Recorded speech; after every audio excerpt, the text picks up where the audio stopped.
Hello you, welcome back to Boys on Film. Today we're talking about She Is Love, which is written and directed by Jamie Adams.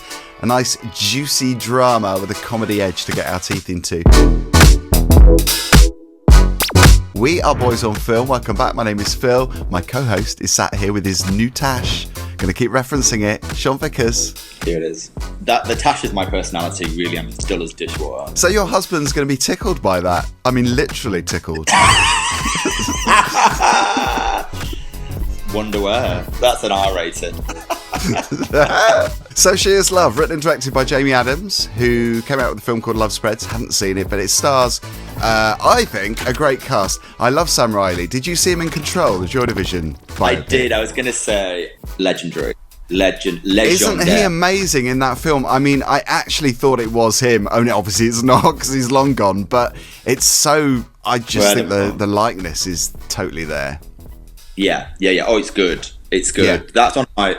That got me into. I think it didn't get me into, but it really. That kind of like music band biopic. So good. And sorry, my brain's not working today. But it also has Samantha Morton in, I think. Yes, she's great. Oh my god, she's always good though. I loved her in Band of Gold. Oh, I loved her in Band of... who was that? Not Linda LaPlante. It's amazing. Band of Gold. Rerun that. Yes, please. So right good.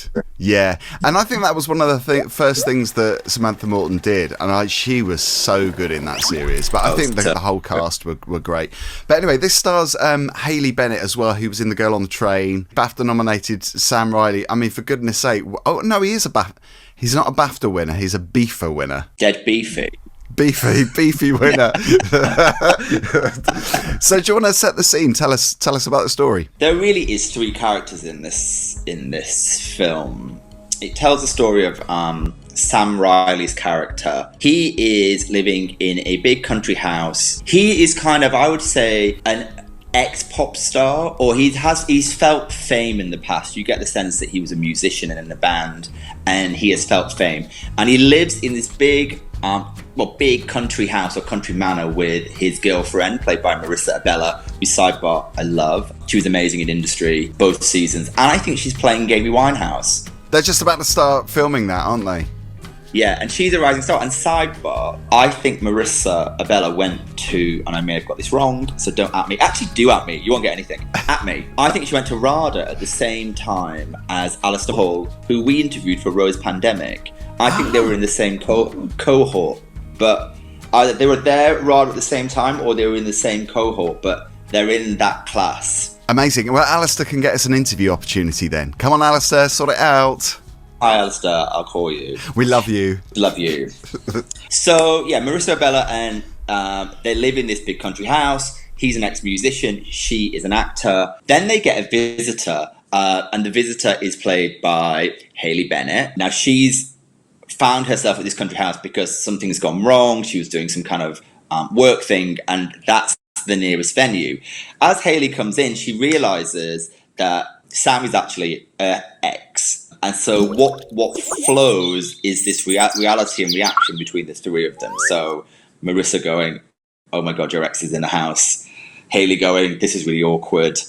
So you get this play, this trifecta of energy. And the story really plays around the three of them in this big country manor and what pursues next. Yeah, drama does ensue. Can I just pick up on something? Not that I want to pick up on, and pick holes in what you're doing, but you said there were three characters. There's actually four.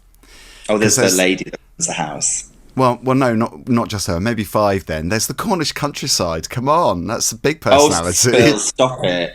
You just don't get... If you're going to get into a mise-en-scène conversation between us... Well, I grew up in Cornwall, so for me that was a big shrubs. tick. Sorry, there's a sixth character, the shrubs. So when I watched this, I felt like it was improvised in parts. And as the credits rolled at the end, it did say written and directed by Jamie Adams with additional material from the cast. And I thought, yes, I was right. I didn't just make that up in my head. And I kind of like that because it not just feels natural, but it does feel a bit more playful. And I think it's definitely playful. The first half of this film, there's a lot of very funny moments. I mean, particularly when Patricia, Haley Bennett, she's outside and she's obviously wanting to cause a little bit of trouble between Idris and his girlfriend. So she's there with a tennis ball and she's throwing a tennis ball outside the house on the wall, and they're obviously, looking through the window. It's like, that's making a lot of noise, and also it might damage the glass. And she does at one point, the girlfriend says, she blew a kiss at me, and I just laughed out loud, because it's like that mischievous behaviour. You know that she's going to cause problems. But I loved all that. I loved the playfulness of it. That's all really playful, and I do think a lot of it is ad-libbed. I think they would just roll with it, keep the cameras going. There's lots of scenes in bathtubs and whatnot, which I actually think they were just go for it. What do you think would happen in this situation? Which I like. I have some reservations about this film. I think I might know where you're going. Go on, tell me. I love this. Mystic Me. I thought when I was watching it, I felt like it was a little bit overstretched, and I could hear you saying cut 20 minutes out, but then with the running time of 80 minutes, that would make it an hour. But for me, it did feel like it was almost like an hour-long drama, as opposed to a movie. So you have partly read my mind. I'm so clever. Normally, I would go take 20 minutes out. I actually think this would make a really nice short. There's a lot of material in that kind of ad-lib, playful, which is redundant. I'm really sorry. And so actually as a short that was probably 25 minutes, it would have real punch. And because I think it's got a treacly middle. And I was a bit because you get to a point, I think it's literally an hour. I think I looked at the clock, where suddenly you're like, aha, there's some resolution coming here. Yeah. And there is a sense of closure. There's a sense of we can move forward. So that last 20 minutes, I was like, I get it. But between 20 and 60, I thought it was it kind of just bopped along a bit. And so I'm you know what, views my own. I do think, and I watch a lot of short films, I actually think it would be a cracking short. You know what I mean? And I think it would have greater punch, and so that has affected my score when it comes to scoring this movie. See, I was thinking, I think it would be a great short, but I was thinking more like an hour TV drama, as opposed to a feature-length movie. But then equally, I'm thinking, well, that's quite adventurous for, I think, the writer-director to try and make it into a film, because I think there's a lot of good stuff there, and I think it could potentially be a great feature movie, but I think there would need to be a little bit more in there for it to be a bit more interesting. But I love the relationships, I love the comedy, I thought it was well written, and I loved obviously the ad-lib. And you see obviously the drama taking a bit more of a serious turn towards the end, which was good, because that added a bit more oomph. And you see Patricia and Idris knocking back the booze quite heavily throughout, which obviously gives you that feeling of impending doom or drama, which is good. And, there's reminiscing about the family and losses within the family, which I think is all really interesting, juicy stuff. But it's just maybe not enough. I guess you have to get there, right? You can't just get to that point where that happens. So you have to lead people, and the character development between Hayley and Sam needs to build. I actually think the ramp was too slow, and some of it I didn't believe. So I was thinking, if I was Marisa Abela, I'd be going, "What the f*** are you doing?" So which bit didn't you believe?